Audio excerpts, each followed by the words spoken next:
Bay Area is home to millions of people. The Bay is the most important part of the area. San Francisco and the surrounding cities were founded because of the natural port of the Bay. The Bay is important to the history of the area and needs to be reserved. For a long while, the Bay was not taken care of. Luckily, Save the Bay came to the rescue.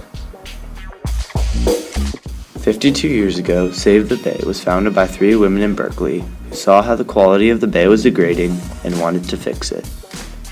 In the following years, the Save the Bay organization was founded and grew.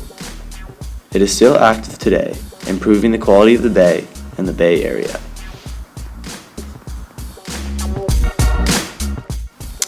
Save the Bay is made up of 2 main branches, a political branch and a physical work branch. The political branch works with other organizations and the government to create policies and gain support for keeping the bay clean and healthy. The work branch is composed mostly of volunteers who go around the Bay Area and clean it up by removing invasive plant species and cleaning up the environment.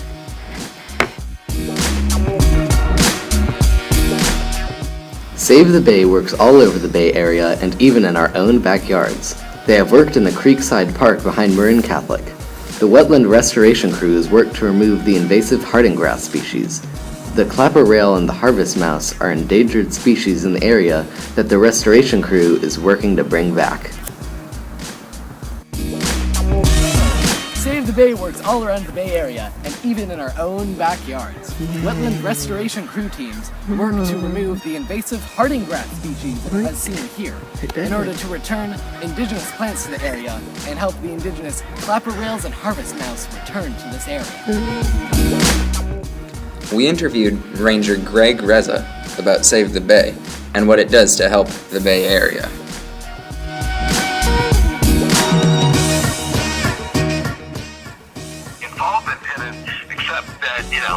There's no tie to it except that they want to save the bay. Right. So they're a nonprofit agency that was founded, with a really simple question in mind. There was concerns from a couple, small handful of women, I believe it was 2, that were concerned about what was happening to the bay. They saw all this development, going on, around the bay, and that was taking up a lot of our wetlands. What can just normal people like high school students, for example, do to help? Well, we've got a public program, and this is great. We've got a public program coming up on December 7th, right there, continuing off where the middle school students left off today. So it'll be taking those same plants, because we got rained out. We didn't get a chance to do as much as we wanted. They could pick up some of the slack and really get in a lot more plants that they could help us put in those 1,000 plants that we're hoping to get.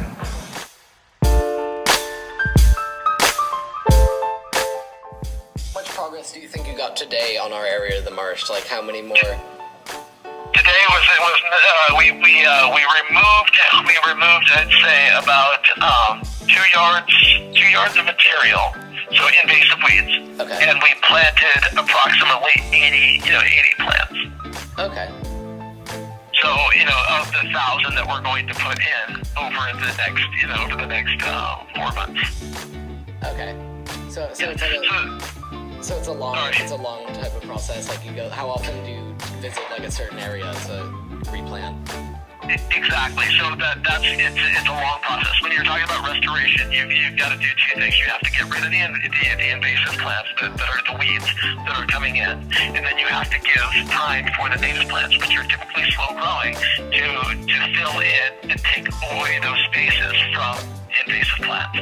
So it's a multi-year process. We've been at it now for I believe 2.5 to 3 years, and you can see the progress of some of the plants that are growing. They're now about 2.5 feet high, and they're starting to expand. But the ones that we put in today are about 6 inches high, and skinnier than a pencil. A struggle for a clean environment is an ongoing fight. All types of people, like students and adults, can lend a helping hand. Something as simple as picking up 10 pieces of trash a day can make a difference. If we all pitch in, we can beautify the bay and make it a more enjoyable place to live for us and for future generations to come. And always pick up your litter.